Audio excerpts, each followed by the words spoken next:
Good morning, Abotai.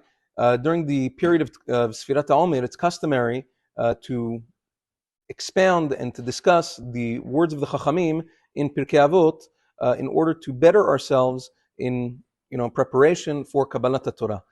One of the in Pirkei Avot, the Mishnah says, "Kol machaloket sheli l'shem shamayim sofa litkayem." Any disagreement which is for the sake of heaven will eventually be established. It will remain. V'chol machaloket shelo l'shem shamayim sofa libatel, which means it's not going to stand any machaloket which is not l'shem shamayim. And then the Mishnah gives an example of what is considered l'shem shamayim and what is not.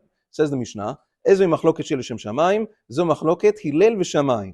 Ezoi machloket shelo l'shem shamayim, zo machloket korach v'chol adato." Which means Hillel v'Shammai is the example of l'shem shamayim, and Korach and his gang was machloket of not l'shem shamayim. So now it's sometimes very hard in life. The more the Yetzer Hara tries to tempt a person that every machloket is l'shem shamayim. And usually the way it goes is that the more l'shem shamayim it is, the more rishut it is, the more wicked the machloket is as well. How does a person really know if it's l'shem shamayim or not? So Agon of Yonatan Eibeshitz discusses this in the Sefer Yarot Devash, and he says, look at the examples that Chazal gave us. Machloket l'shem shamayim is Hillel v'Shammai. They had some pretty intense machlokot. If you look in Masechet Yevamot, Daf Yud Gimal, they had machlokot about things that were mamash isurei karet, machlokot that had the potential to split Am Yisrael. According to, there was a certain machloket by Tzarat Habat in Masechet Yevamot. According to Bet Hillel, the child was a mamzer. According to Bet Shammai, the child was kasher, a product of Yibum.